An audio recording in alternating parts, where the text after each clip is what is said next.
Welcome back to another episode of Quick Picks with the Geek. I am your host, Bro Power the Geek. All right, kicking off the next event, we got Nora Wonder Cornell taking on Haley All Hail Cowan in a fight that could set the tone for the night, or set Twitter on fire with split decision memes.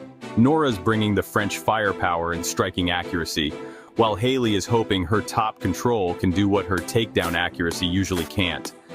Both women have a path to victory. Let's break it down. Nora Wonder Cornell comes in a -190 favorite with a record of 8-2.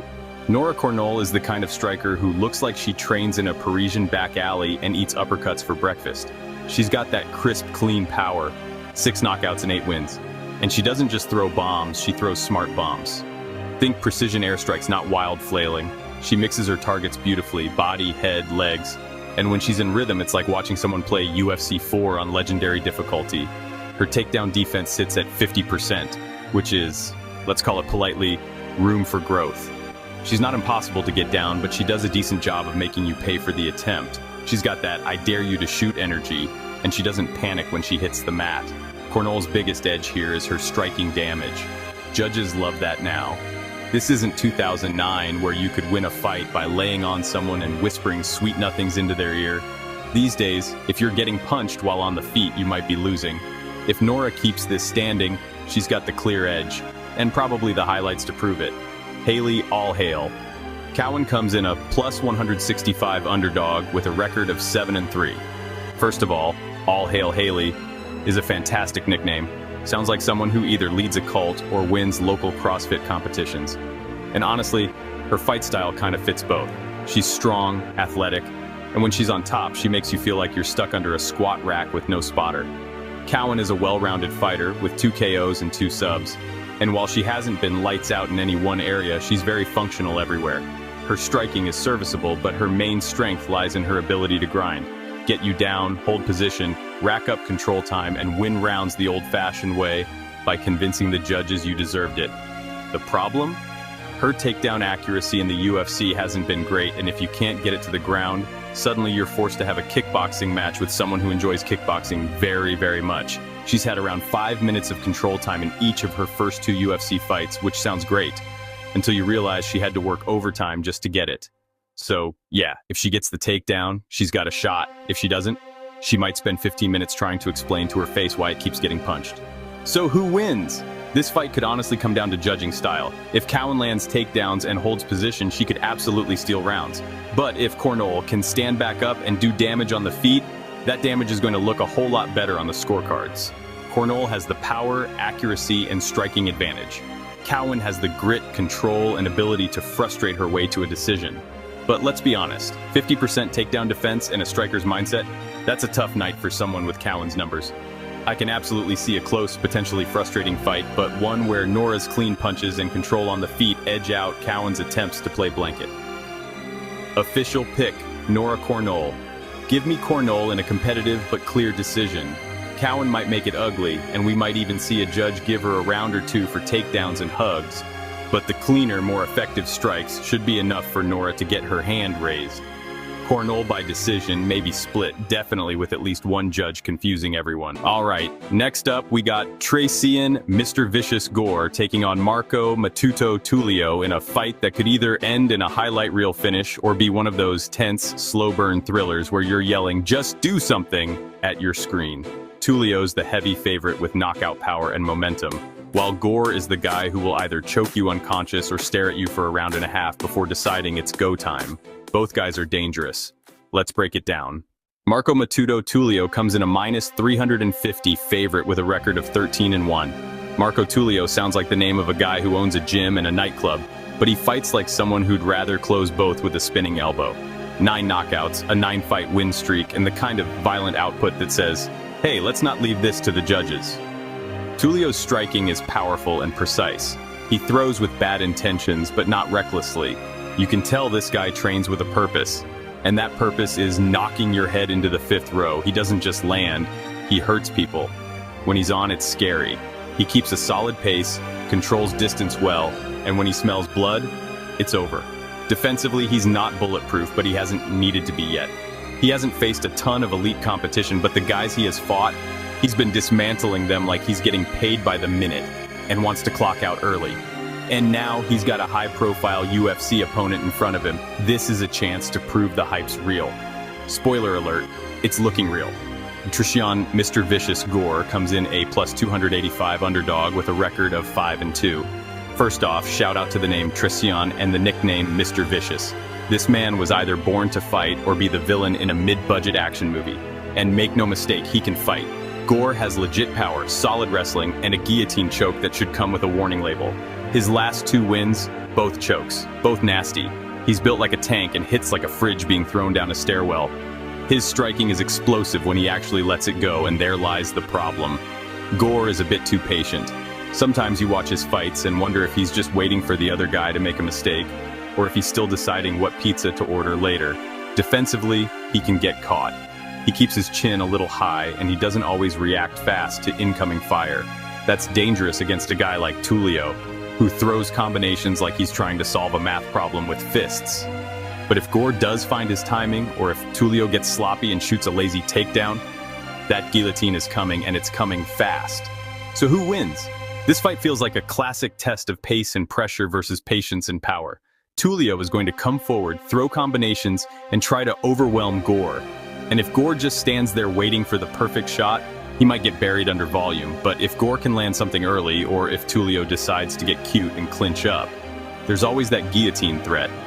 Gore has the kind of submission that turns a great round into a nap with no warning. Still, based on output, momentum, and how these two tend to approach fights, it's hard not to lean Tulio. He's more active, more aggressive, and more proven over longer stretches.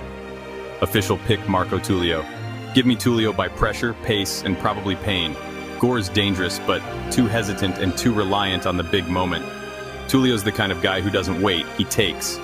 I see him marching forward, landing volume, and either getting a late TKO or a clean 29-28 decision. Mr. Vicious might have his moments, but Matuto's bringing a sledgehammer to this dance. All right, next up, we got Mitch Raposo taking on Sue, the Tibetan Eagle Muderji, in a fight that's basically a test of whether striking flash or well-rounded fundamentals wins out. Raposo is trying to bounce back from a tough debut and prove he belongs on the roster, while Muderji is trying to remind everyone that spinning kicks and highlight reel KOs are still very much on the table, even if his submission defense sometimes forgets to show up. Both guys have something to prove. Let's break it down. Mitch Raposo comes in a plus 205 underdog with a record of 9-2. Mitch Raposo looks like a kid who just got out of wrestling class, threw on some gloves and said, "Let's see what happens." But don't let the baby face fool you.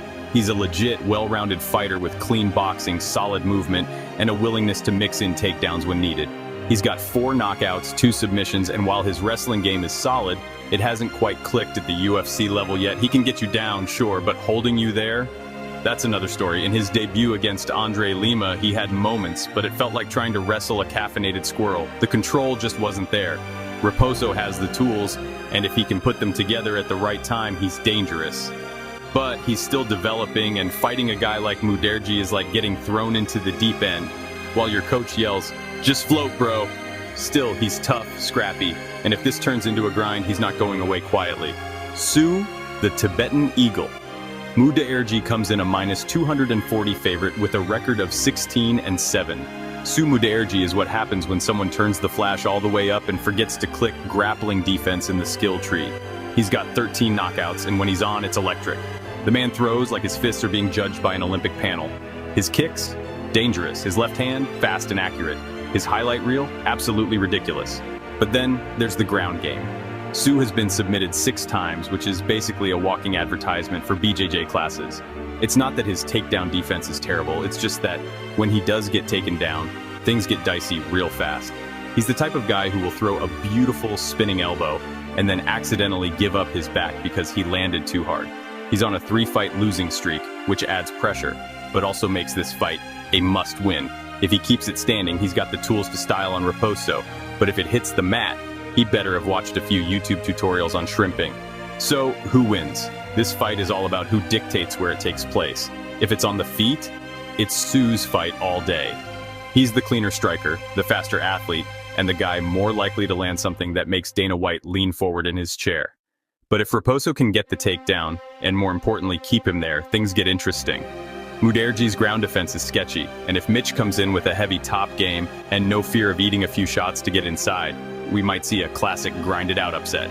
That said, Mitch hasn't shown the ability to control guys at the UFC level just yet, and Sue's going to be fighting like his job depends on it, because it probably does. Official pick Sue Muderji. Give me Sue to do what he does best. Throw heat, avoid the mat, and maybe land something flashy enough to make people forget the losing streak. Raposo has a path, but it's narrow. And if he can't get those takedowns and keep them, he's going to get lit up like a Vegas billboard. Muderji by knockout, round 2, spinning something highly unnecessary. All right, next up, we got Cedriques the Reaper Dumas taking on Michal Hussar Oleksiejczuk in a middleweight scrap that might end in a highlight reel or a grappling mess. Dumas is the kickboxer who occasionally cosplays as a wrestler, while Michal is the Polish power puncher who has one very clear rule in life. Don't let the fight hit the mat. Both guys are dangerous, both are flawed. Let's jump right in. Cedriques the Reaper Dumas comes in a plus 175 underdog with a record of 10-2. Dumas is a kickboxer by trade, but he's no stranger to the mat. He's got 4 knockouts, long limbs, and a creative style on the feet. He likes to stay tall, use his reach, and pick guys apart with kicks and straight shots. And when he feels like it, he'll mix in a takedown and ride out some control time like he's doing a low-budget Khabib impression. He's kind of a mystery in the octagon. You never know if you're getting technical Dumas, aggressive Dumas, or why is this guy throwing a wheel kick while up on points? Dumas. But that unpredictability is part of the fun. His grappling isn't elite, but it's effective enough, especially against guys with sketchy takedown defense or submission issues. Sound familiar? Yeah, more on that in a second. Dumas is still raw in some areas, but he's clearly improving. And if he sticks to a smart game plan, he can be a problem for just about anyone. Michal Hussar Oleksiejczuk comes in a minus 200 favorite with a record of 19-9. Michal Oleksiejczuk is basically a human left hand attached to a strong chin and an iffy ground game. He's got 14 knockouts, and when he starts throwing, it's like watching someone try to end a bar fight with one swing. His power is real and he can crack. But here's the catch. He's been submitted 6 times, which is one of those stats that makes jiu-jitsu coaches rub their hands together like cartoon villains. If he's fighting someone who even halfway knows how to grapple, it's a concern. He's currently on a 3-fight losing streak, which is why this pick feels like choosing your favorite gas station sushi. It might work out, it might not. To be fair, those losses were to top competition, so this is a step back in intensity. If he can keep the fight standing, avoid takedowns, and just start letting the left hand fly, he can absolutely win this. But if he ends up on his back for too long, that's when the trouble starts. So, who wins? This fight comes down to range, takedowns, and who shows up with a functioning plan. If Michal keeps this standing, pressures early, and avoids the mat, he's probably getting his hand raised. He's got better boxing, more experience, and a much meaner left hand. But Dumas has that X factor. He can strike, he can wrestle a little. And if he takes advantage of Michal's ground vulnerabilities, this could turn into one of those, how did we lose to that guy, nights for Oleksiejczuk. It's risky. Michal's on a skid. Dumas is unpredictable, but sometimes you pick the guy with 14 knockouts and hope the submission defense doesn't leave the building. Official pick, Michal Oleksiejczuk. Reluctantly, give me Michal to do just enough on the feet, land something clean, and either win a decision or get a late TKO. It might be stressful. It might involve multiple takedown attempts and your blood pressure spiking. But he's got the tools to win this if he stays upright. Let's just hope he remembers that the floor is lava. All right, next up we got Darren the Damage Elkins taking on Julian Juicy J. Erosa in a featherweight battle that could very well turn into an absolute bloodbath or a feel-good Rocky montage depending on how many elbows land. Elkins is the definition of grit, toughness, and bleeding on everything in sight. Erosa, he's taller, slicker, and more likely to end the fight with a flying knee than a grind session. Both guys are on 2-fight win streaks. Both are durable veterans. Let's break it down. Darren the Damage Elkins comes in a plus 300 underdog with a record of 29-11. If there were an official UFC award for most likely to look like he lost even when he won, Elkins would have retired with the trophy years ago. This man's nickname isn't metaphorical, it's literal. The Damage walks into fights like a guy who just clocked out from a steel mill and leaves looking like he went through a wood chipper with attitude. But he wins because he's well-rounded, relentless, and tough as 20-year-old shoelaces. Elkins is a Division II NCAA wrestler, a BJJ black belt, and he throws with the kind of reckless abandon only found in movies where the hero takes 47 punches before mounting a comeback. He's not fast, he's not powerful, but he's got volume, cardio, and heart for days. And while he gets hit a lot, he's got a chin made out of regret-proof titanium. With 7 KOs and 8 subs, he's not afraid to go wherever the fight takes him, even if that's directly into someone's elbow 14 times. And let's be honest, if you're picking Elkins, you're not picking clean technique. You're picking a 15-minute crime scene. Julian Juicy J. Erosa comes in a minus 285 favorite with a record of 30-11. Julian Erosa is what happens when you give a scarecrow a black belt and let him spar with chaos. He's tall for the division, he's rangy, and he's one of those guys who can finish a fight anywhere it goes. 11 knockouts, 14 submissions. This man is the human version of a Swiss Army knife with a mullet. He's also a bit of a wild card. You never really know what you're going to get with Juicy J. One fight he's piecing a guy up with slick combos and slipping strikes like he's on ice skates. The next, he's brawling in a phone booth and getting hit by punches you could see from space. But lately, he's looked sharp. He's riding a 2-fight win streak and seems to be finding that sweet spot between chaos and composure. He's got the length, the finishing instincts, and just enough unpredictability to make you uncomfortable at all times. Against someone like Elkins, that's a great tool to have, especially if you prefer not to get ground into a pile of bruises and sadness. So, who wins? This is the classic matchup, durable grinder versus lanky finisher. Elkins is going to try to drag Erosa into deep waters, slow the fight down, and make it ugly. He wants this to look like two guys fighting over the last protein bar at a gas station. Erosa, on the other hand, is going to look to keep range, land clean, and hopefully get Elkins out of there before the damage gets too, well, damaging. If Elkins can survive the early shots and turn this into a grind, he could absolutely pull off the upset, but that's a big if. Erosa's got the tools, the momentum, and the advantage in both speed and reach. And while Elkins is the guy who thrives in chaos, Erosa creates chaos, just with more finesse and less blood loss. Official pick Julian Erosa. Give me Juicy J to stay composed, pick Elkins apart on the feet, and either get a late finish or a clean decision win. Elkins will make it dirty, and he might wear more blood than an 80s horror villain. But in the end, Erosa's range and finishing threat should be too much. Julian Erosa by decision, or by TKO with Elkins waving at the ref through the plasma curtain. Alright, next up we got Jim A10 Miller taking on Chase the Dream Hooper in a lightweight matchup that feels like the MMA version of your uncle fighting your nephew at Thanksgiving. Miller is the grizzled veteran who's been here since MySpace was relevant, and Hooper is the baby-faced grappling prodigy who still looks like he gets carded for PG-13 movies. Experience versus youth, grit versus progression, cauliflower ear versus peach fuzz. Both guys bring slick grappling. Let's break it down. Jim A10 Miller comes in a plus 525 underdog with a record of 38-18. Jim Miller has been in the UFC since the dawn of civilization. The man has fought on UFC 100, UFC 200, and UFC 300. If Dana White ever needed someone to fight a bear on short notice, Miller's probably the guy he'd call. He's a black belt in BJJ, a former Division I wrestler, and has more octagon time than your average referee. He's not known for flashy knockouts, but he's got 21 submission wins. And if he gets you in a scramble, it's like trying to wrestle a haunted tree root. He just latches on and doesn't let go. Striking? Functional, durable. Occasionally lands a bomb. What he lacks in speed and volume, he makes up for with timing, grit, and the kind of fight IQ that comes from surviving approximately 7,000 rounds. But at 41 years old, he's not the spry grappling gremlin he once was. Still tough, still dangerous, but now he's facing someone who fights like he's the one who's been around since UFC 100. Chase, the Dream Hooper, comes in a minus 700 favorite with a record of 15-3.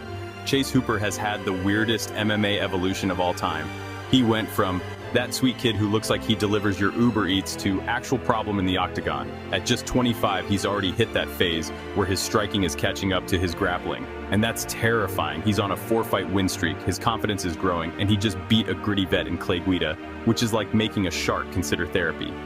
Hooper's bread and butter is still his grappling, with 8 submissions, but now his hands are landing with real power. He's learning to hurt you before he chokes you, and that's a scary upgrade. He's constantly hunting finishes, constantly improving, and now that he has some striking pop and better takedown setups, he's starting to look less like a prospect and more like a problem. Oh, and he's awkward in that lanky, unpredictable way. He throws from weird angles, grapples like a spider monkey on Red Bull, and has cardio for days. Basically, he's evolving like a Pokemon hyped up on rare candy. So who wins? Let's be honest, this is Chase Hooper's fight to lose. Jim Miller is tough, experienced, and dangerous. But Hooper is faster, fresher, and just as crafty on the mat. Miller's best shot is to land something big early or catch Chase overcommitting to a sub, but Hooper's been looking way more measured lately. If the fight hits the ground, which it probably will, it'll be a chess match, but with one guy holding a slightly newer playbook. Hooper's transitions are smoother, his cardio is better, and he's not afraid to throw heat on the feet anymore. This could be a passing of the torch moment. Grappler versus grappler, with the younger lion looking to stake his claim. Official pick Chase Hooper. Give me Hooper by submission, possibly after softening Miller up with strikes. Jim will make it gritty, he might even have a moment, but Hooper's evolution and aggression are going to be too much. I see him pulling away in round 2 or 3 and snatching a neck like it owes him rent. Hooper by rear naked choke, because of course. Alright, next up, we got Yan 9 Xiaonan taking on Verna Karkara Jandiroba in a classic striker versus grappler matchup where the game plan is clearer than Herb Dean's beard line. Yan wants to stay upright and throw combos like a Muay Thai machine gun. Verna wants to turn this into an underwater grappling match with 0 air and 0 space. 2 styles, 1 cage, let's jump right in. Yan 9 Xiaonan comes in a plus 125 underdog with a record of 19-4. Yan Xiaonan is China's answer to the question, what if you gave a buzzsaw footwork and cardio? She's a high-output kickboxer with fast hands, crisp combinations, and the kind of pace that makes opponents wonder why they even chose this career path.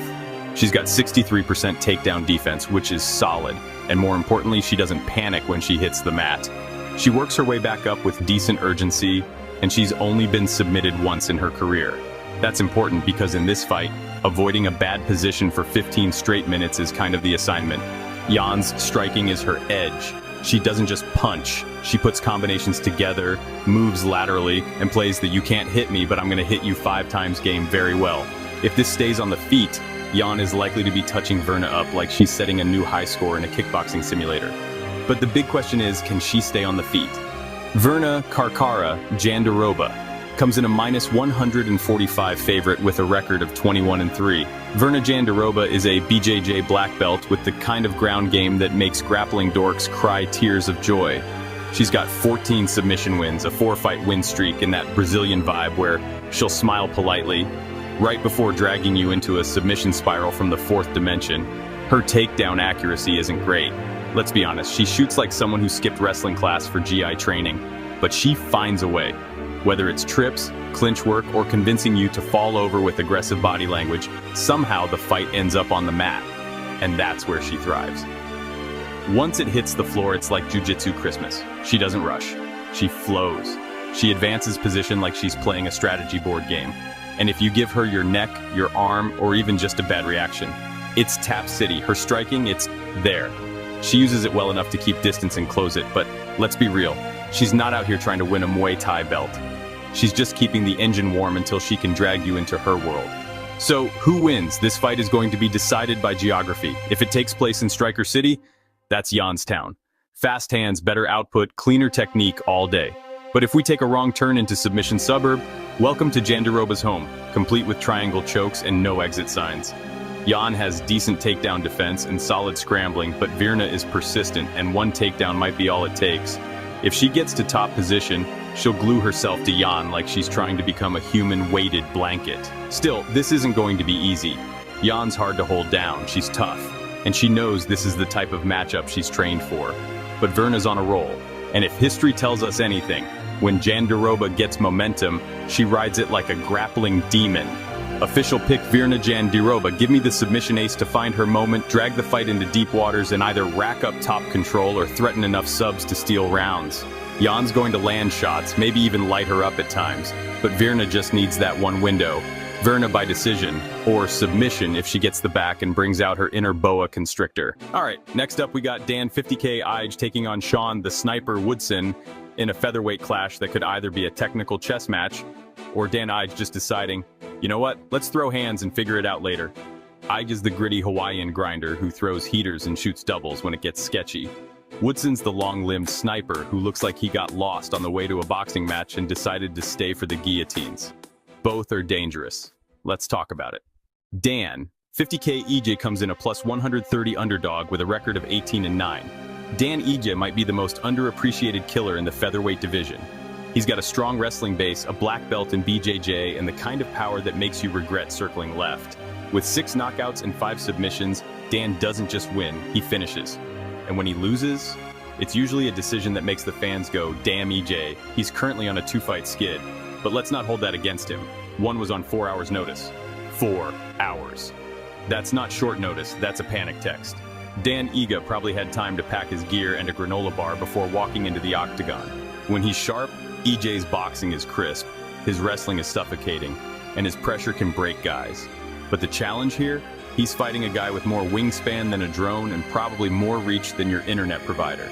Sean the Sniper Woodson comes in a -150 favorite with a record of 13-1. Sean Woodson is built like someone ordered Stretch Armstrong on Wish.com and gave him boxing gloves. He's long, rangy, and throws straight punches like he's controlling a character in a side-scroller. He's not a volume machine, but when he picks his shots, it's clean, accurate, and borderline disrespectful. He's riding a 6-fight win streak, and he's done it by being tricky to hit, hard to take down, and frustrating to fight. He's got 84% takedown defense, which is going to be huge in this matchup. Because if Dan can't get it to the mat, he's going to be trying to punch his way past a wall of jabs and straight lefts. Woodson's not the fastest guy in the world, but he's efficient. He doesn't need to be flashy. He's tall, accurate, and just plain annoying to close distance on. If he keeps it long, it's going to look like Iga is trying to swat a wasp with a toothpick. So, who wins? This is going to be a battle of range versus pressure. If EJ can get inside, land body shots, mix in takedowns, and make this ugly, he can absolutely steal this. He has the power and grappling to make Woodson's life miserable. But Woodson's no dummy. He knows Iga is trying to crash the pocket and drag him into the meat grinder. If he sticks to the game plan, pop the jab, keep the feet moving, sprawl and brawl, he's going to be scoring while Iga is shadowboxing air. And don't forget that 6-fight win streak. Woodson's momentum is real. He's getting better. He's getting more confident, and he's finally starting to put it all together. Unless Iga cracks him early or chains together takedowns like prime Frankie Edgar, this feels like a clean sniper wins from range kind of fight. Official pick Sean Woodson. Give me the sniper to keep IJ at bay, land the cleaner shots, and maybe even frustrate Iga into swinging at shadows. It'll be competitive, but I see Woodson outpointing him over 3 rounds. Woodson by decision with Dan Iga's chin holding strong, but his reach not quite reaching. Alright, next up we got Dominic the Devastator Reyes taking on Nikita the Miner Krylov in a light heavyweight clash where one guy is trying to reclaim his spot near the top, and the other is trying to mine gold out of what's left of that 205 ranking ladder. Reyes is known for almost dethroning Jon Jones and then going on the kind of losing streak that makes you double-check his Tapology page. Krylov?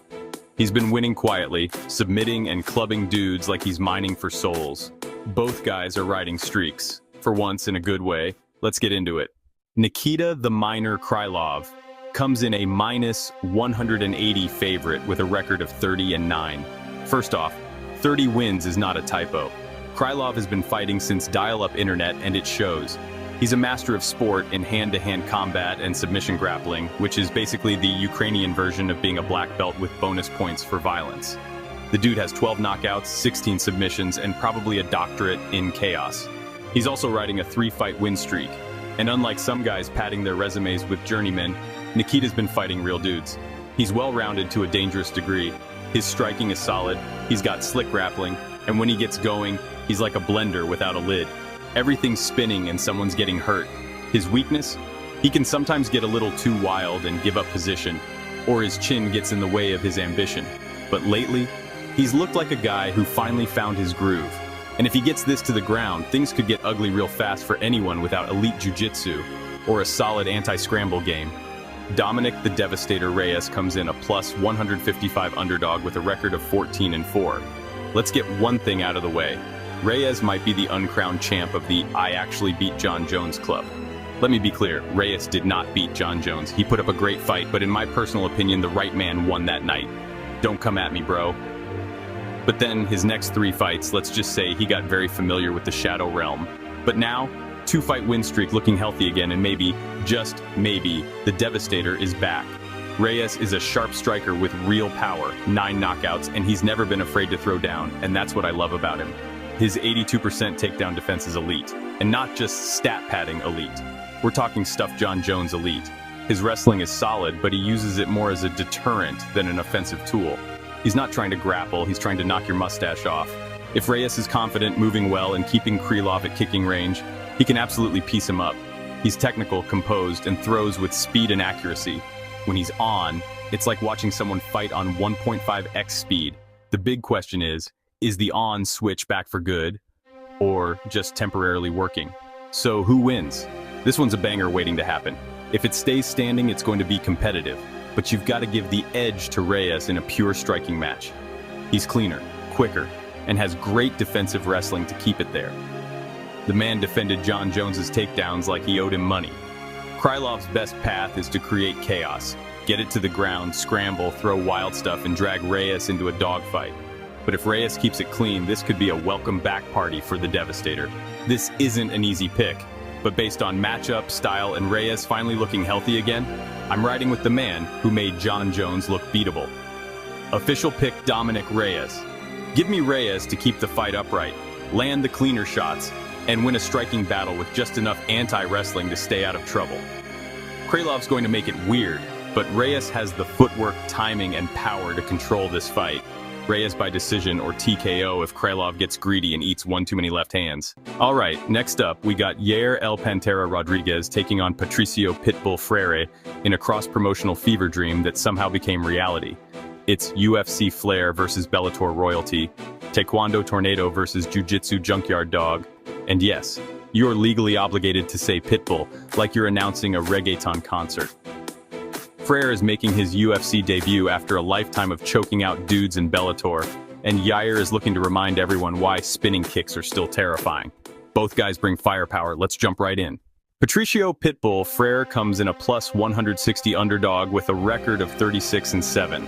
Patricio's been fighting so long he probably cornered himself at his first pro bout. He started fighting at 16 years old, which means while you were figuring out algebra, Pitbull was figuring out rear naked chokes. He's a BJJ black belt, and it shows. 12 submissions, slick transitions, and the kind of ground game that makes even seasoned UFC vets second-guess their grappling choices. But don't get it twisted. This isn't just some guard-pulling technician. Pitbull also has 12 knockouts. And when he lets those hooks fly, people get unplugged from the matrix. His striking isn't flashy, but it's effective, tight, compact, and always with bad intentions. Now the concern?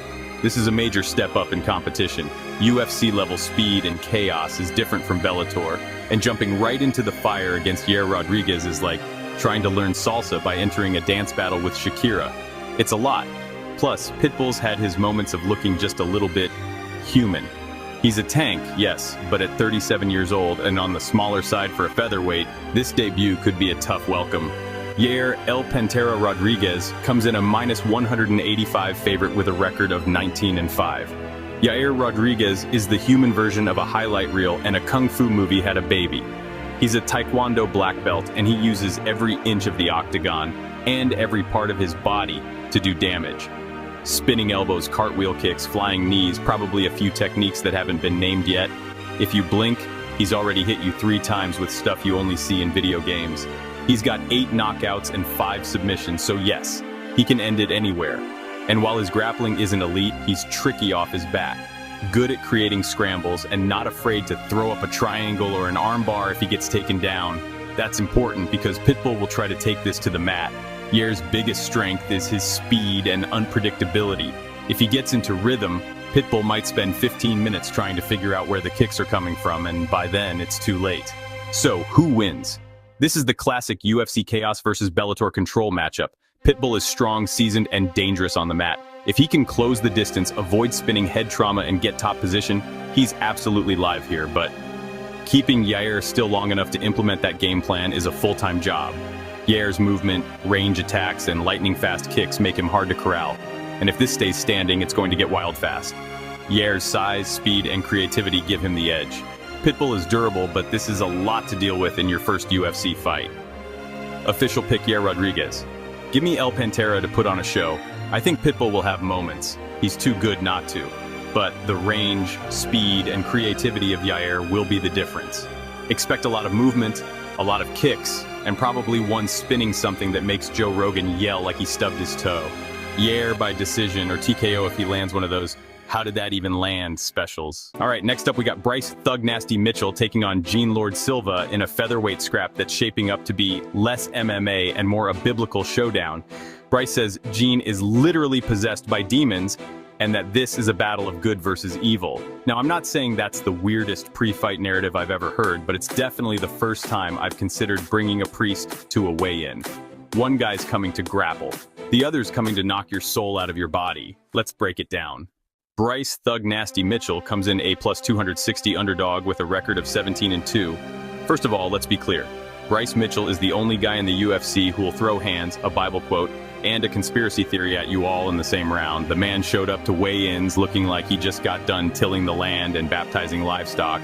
But once the fight starts, that grappling is no joke. He's a BJJ black belt with 9 submission wins, and he doesn't need beautiful takedowns. He just needs one scramble. One chaotic exchange, and suddenly he's on your back singing gospel and looking for a twister. If this was pure grappling, Bryce might be the favorite.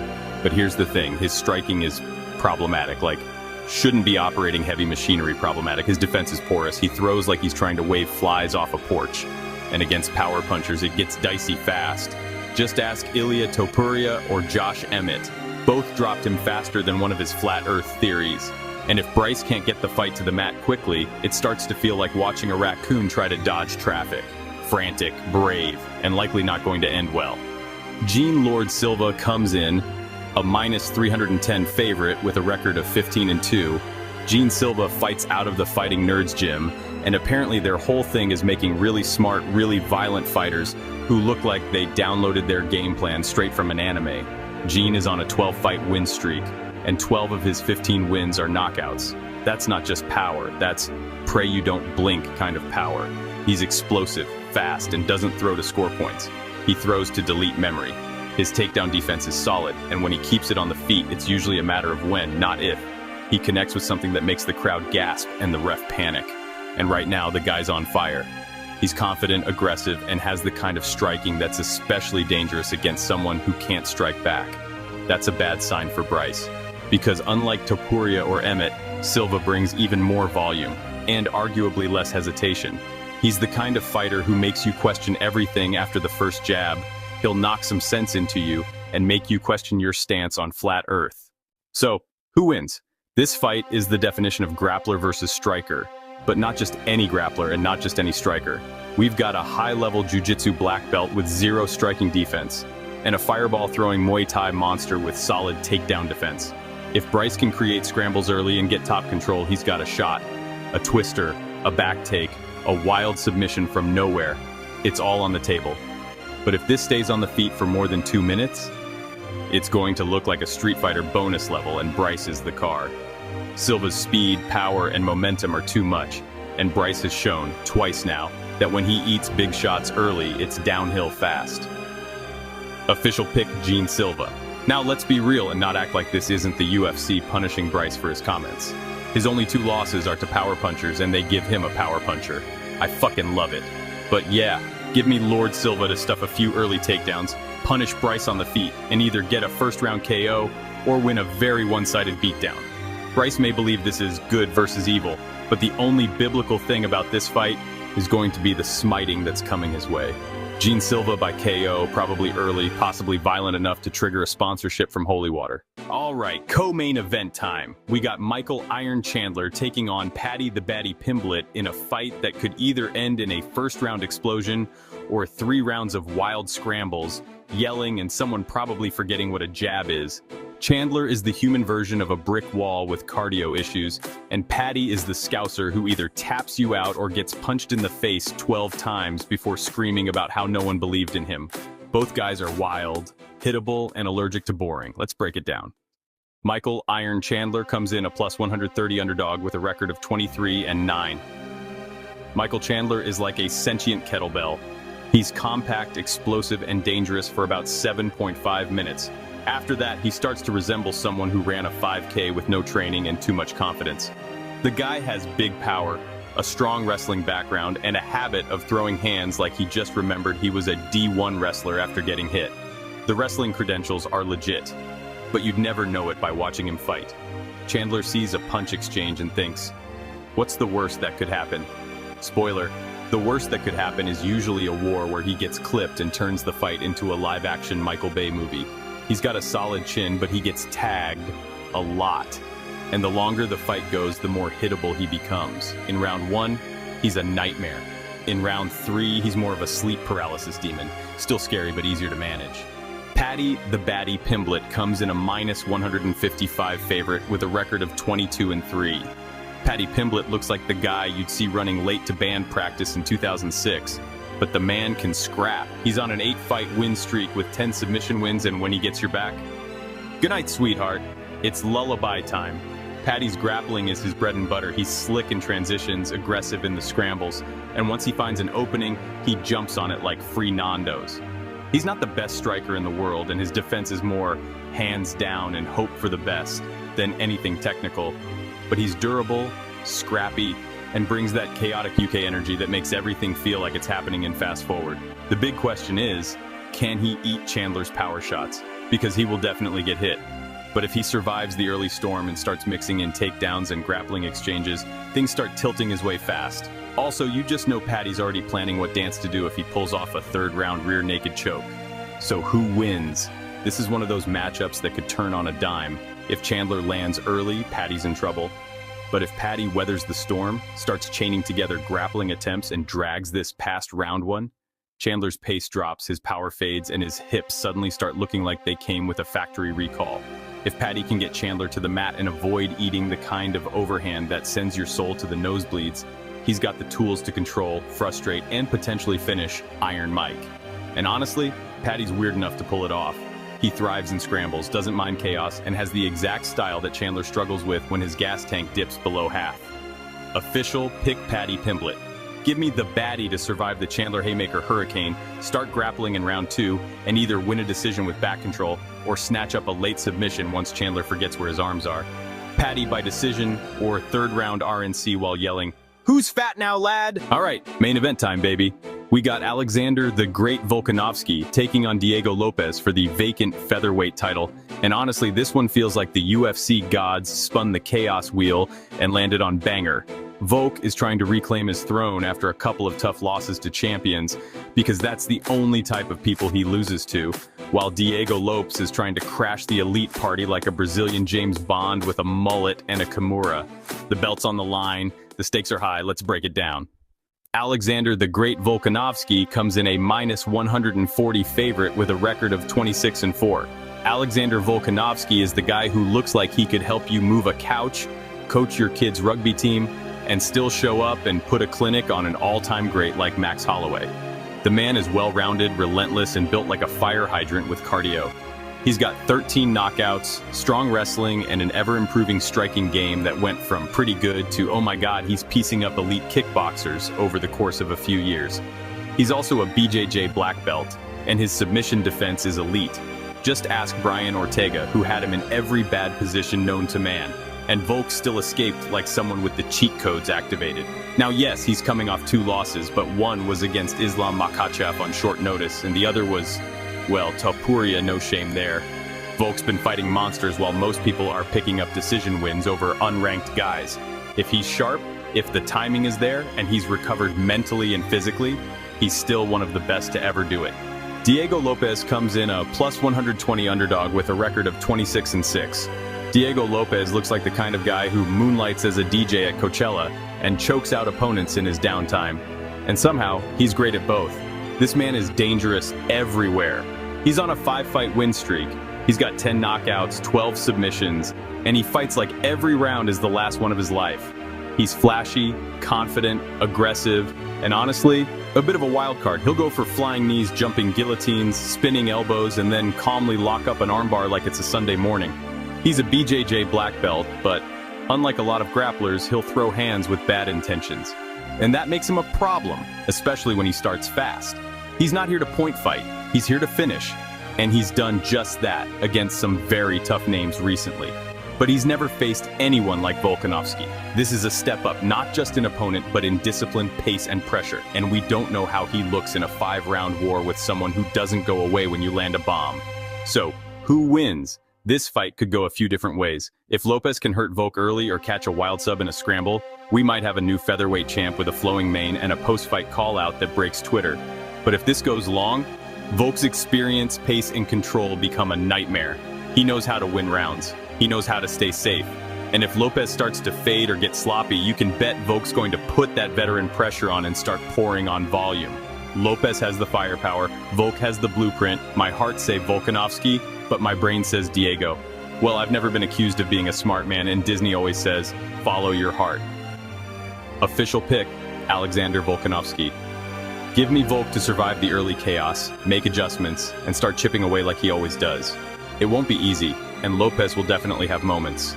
But the great is about to prove he's still just that. Volkanovski by decision or late TKO if Lopez can't keep up the pace.